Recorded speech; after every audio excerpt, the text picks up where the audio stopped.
Hello, hello, hello. What's up, everybody? It's Yoshinator195 coming at you with another Black Ops 6 gaming commentary. And in today's episode, should I be traveling this much? Which may or may not be a question that affects you or has been on your mind recently.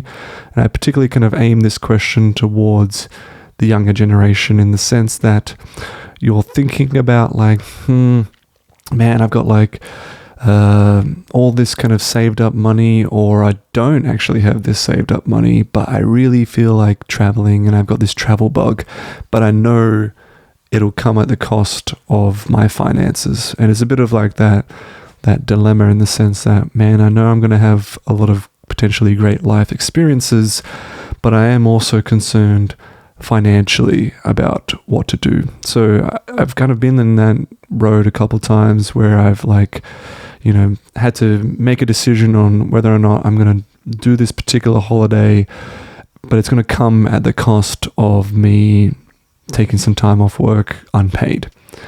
And it's hard to kind of make that choice. And I don't sympathize with you because of the difficulty in doing so. But I do want to add some kind of reflections or takeaways that I've kind of found myself when I've done these kind of travel holidays and experiences, which sometimes have come with regret only a little bit later on, often because I kind of get caught up in the moment with traveling that I'm having such a nice time that it's only until later on where I kind of look back on geez, maybe I shouldn't have done that, which is kind of also typical. It's like going on a night out, looking at your bank account and then seeing how much you spent, oh Jesus, what the hell have I done? And there are trade-offs to that. So I think the first thing I would want to add and what I've kind of learned is try to figure out how long do you exactly want to travel, which I think I kind of started to be more cognizant of as I get older and I've done a few more trips, because I've done a Europe trip for 2 months and 2 weeks, something that's definitely around 2 months. And by the end of that 2 months, the last kind of couple weeks of it, I was like, I'm holidayed out. That's enough for me. That's way too much. So probably around the 6 week mark. And I don't know if that's just me or where I was doing. My trip, I went on a top deck tour for about 18 days. Then I did another 3 weeks traveling in a car with a friend, kind of a road trip through Europe. And then we came back to Bosnia, and then we kind of just hanged out there. And I went with my family and just stayed there for the last few weeks. And I guess maybe that's the part of it where you just kind of feel like, you're relaxing and chilling out, and then a bit of boredom comes into it where you're like, I'm kind of craving my regular routine back home. But I do think you can definitely overstay your welcome. And I think, I reckon in hindsight, a nice 5 week to 6 week holiday would be pretty good, or especially something it could also be, it's either that time element, but I still believe you can be on holiday for way too long.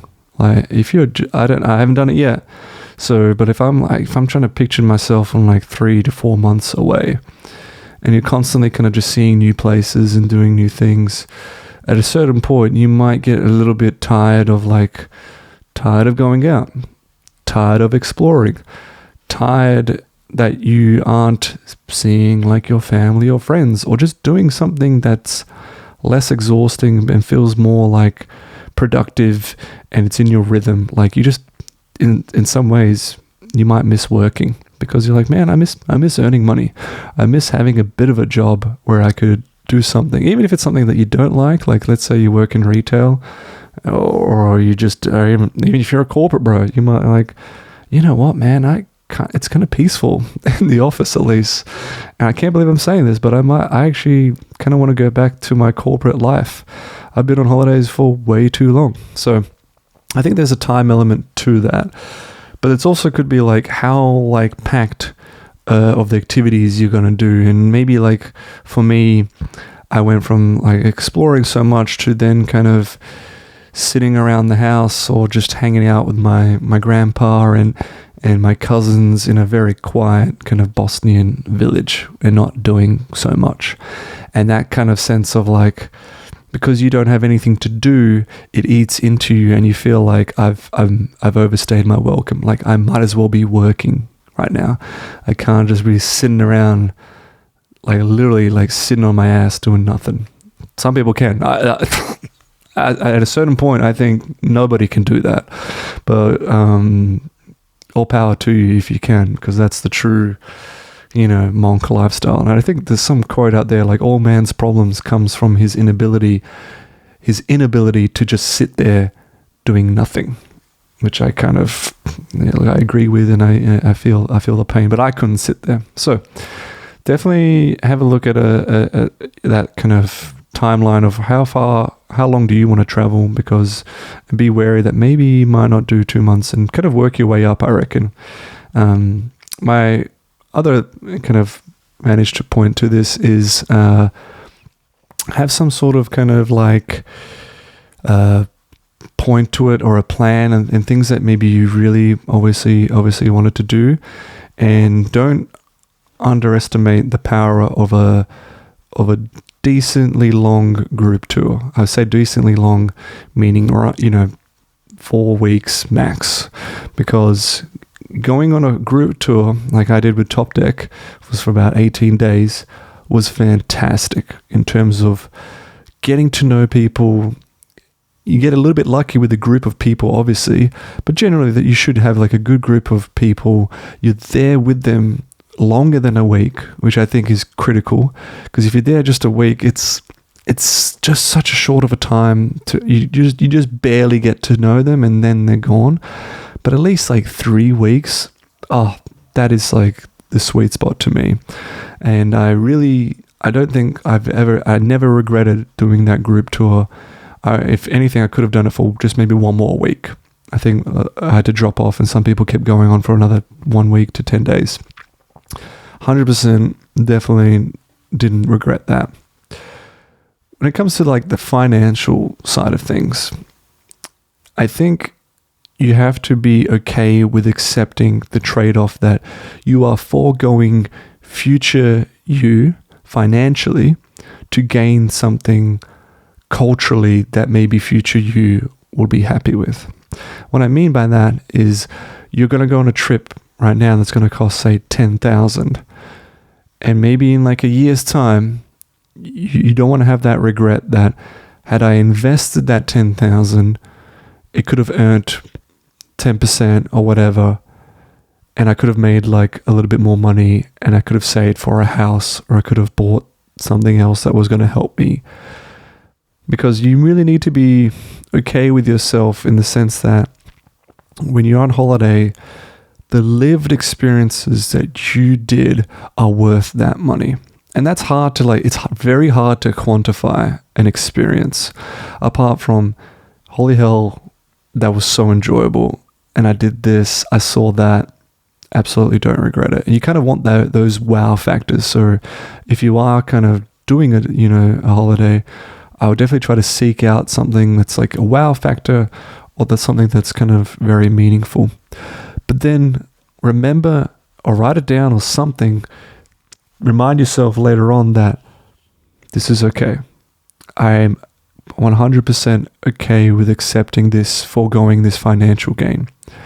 And that's fine, And I've done that a couple times where like I had to like leave work. Actually, there was like a wedding that I had to go to, and unfortunately the contract I was on was a fixed term contract, so I had to end my work like 4 weeks, 5 weeks earlier to go to this wedding in South America. I went to Colombia. But that financial loss that I had, you can't really put a price on the wedding, because it was like my best friend's wedding, and it was such an amazing time. And even like I was like, oh God, how long does it take to get to South America? Like all these costs and all this stuff.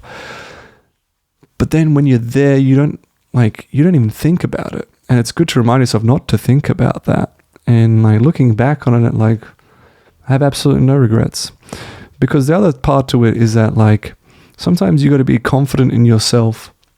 It's funny to say this because I'm unemployed, but you have to be confident in yourself that you will be able to get a job again in the future. Like, money will come to you in the future. And I was okay with foregoing, like, my limit was like this, 10,000 or something. If it was like, there's like a line to be drawn no matter what. To find your line is another key, kind of like, I'm not willing to spend 20,000, but 10,000, I can do that, you know. And I was willing to spend 10,000 foregoing that because I could easily see myself coming into another 10,000 within the next couple of years, you know, because I'm not trying to be bragging about it, but like, I could get another job, save up, be disciplined, get that again. And then you start to realize the point of money, when used properly, is to enable you to have experiences that you want to enjoy. That's ultimately it. So it's whether or not you want to buy a house or save for something. Because the other caveat to this is that sometimes you'll be saving so much that, and I see this, you know, like, I don't know, I feel it more so in terms of I've read or just know people that never really traveled, but then they wait to travel when they're retired, like their 60s. And you just have no clue what's going to happen until from here till then with your health, with your circumstances, that it's not ideal to wait for tomorrow. And I kind of don't like waiting for tomorrow. Wait till all the cards align. Wait till I'm finally retired and I'm all going to be good, you know, like, no, like, there's something joyful about traveling while you're young and being able to do so, especially if you don't have kids and all that. But I'll wrap it up here and maybe I'll do a part 2 of this. Hopefully this has somewhat been helpful to kind of help you figure out, where do you draw your own line? What kind of experiences do you want to get out of your holiday, and how to think about not having regret later on, especially if you go on such a long holiday where you're like, man, that was almost way too much. I think 4 weeks is perfect, you know, or even 3 weeks, whatever. Let me know down below if there's some holidays that you've gone on where you've regretted, or you just spent way too much that you're just like, nah, that wasn't for me. That's it for me. Thanks for watching, and I'll see you in the next one. Peace.